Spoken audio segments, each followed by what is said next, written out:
Hey everyone, in this video, I'm going to show you how to upload your videos to YouTube directly from Google Drive. It's super simple, and yeah, even if you've never tried it before, you'll get it in a few minutes. First, open YouTube Studio by going to studio.youtube.com.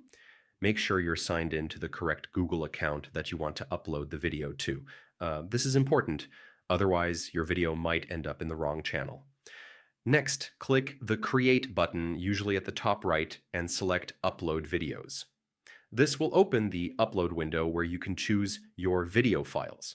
Now, instead of selecting files from your computer, click Import from Google Drive. You might have to grant YouTube permission to access your drive.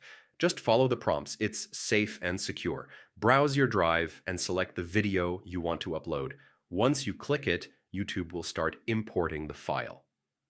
This can take a few seconds or longer depending on the size of your video. While the video is uploading, you can add your title, description, and tags.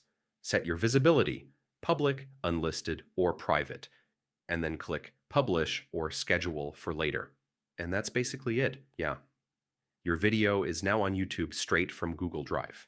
And that's all there is to it. Uploading from Google Drive is super convenient and yeah, it saves you from downloading large files first. Don't forget to like the video, subscribe, and hit the bell if you found this helpful. See you in the next one.